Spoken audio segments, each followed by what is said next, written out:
So, welcome to Jumbo IS and welcome to our lecture series called Daily MCQ Practice. In this lecture series, we cover a particular day's current affairs through a set of 4 to 5 MCQs.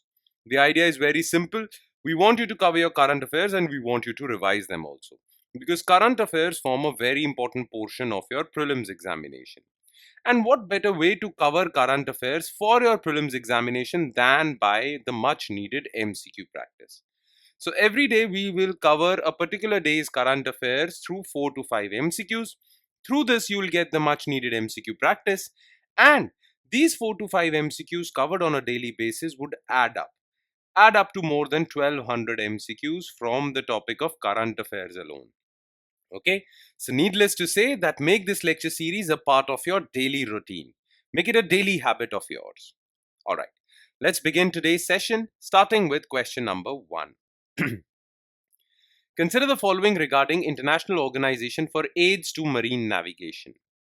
It is a non-governmental organization established in 1957 to harmonize marine aids to navigation. Its headquarters are in New Delhi and India has been elected its vice president. International Organization for Aids to Marine Navigation (IALA) General Assembly is the highest decision-making body which meets every year. Okay. Now look, International Organization for Aids to Marine Navigation basically creates standards, international standards for marine navigation. Okay, ships, sea routes and all that. Now this was established as a NGO in 1957, but in 2024 it was converted into an intergovernmental organization.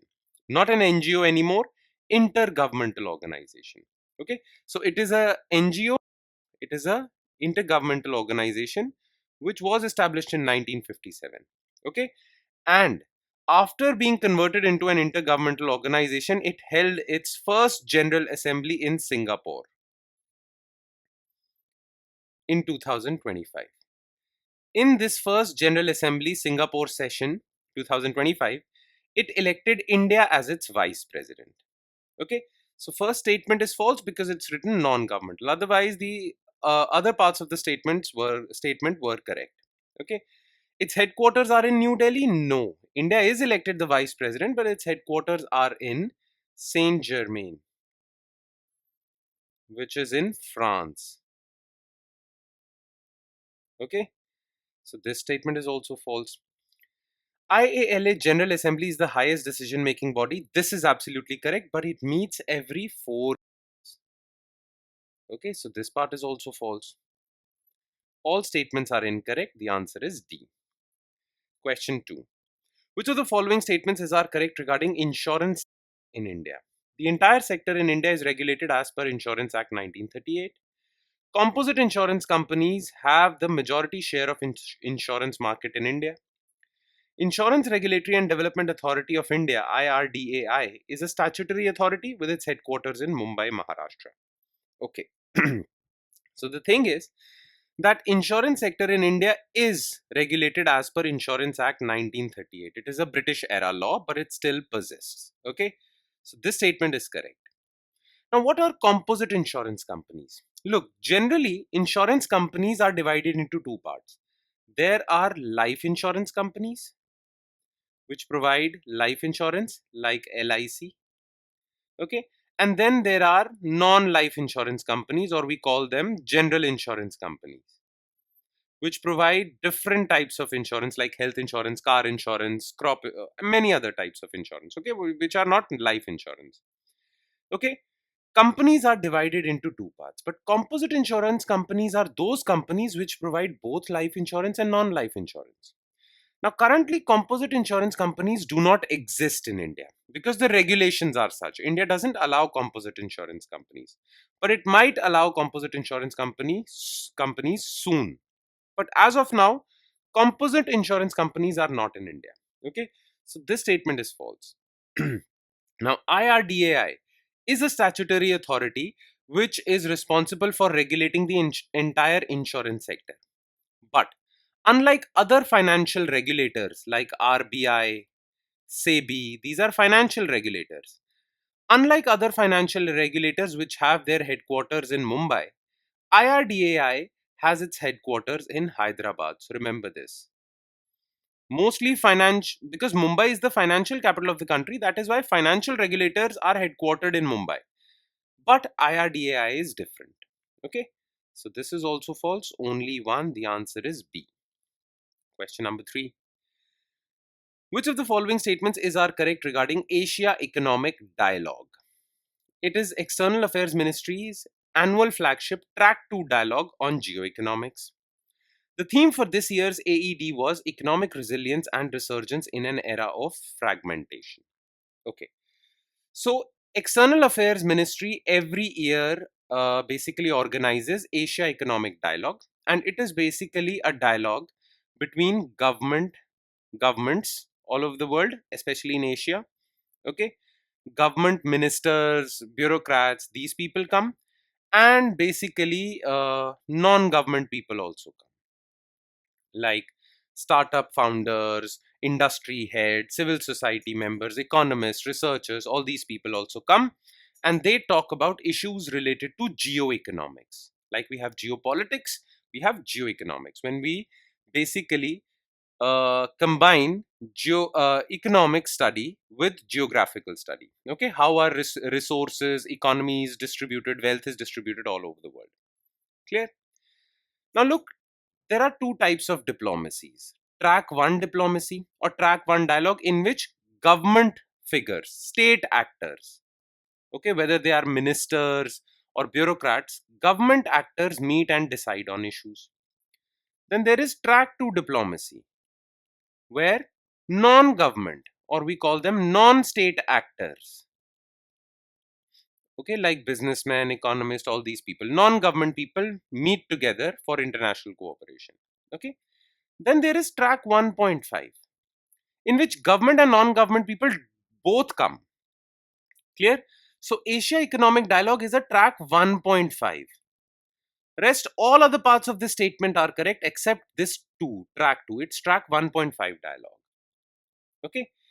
And the theme for this year's Asia Economic Dialogue is Economic Resilience and Resurgence in Era of Fragmentation. This is absolutely correct. The answer is B.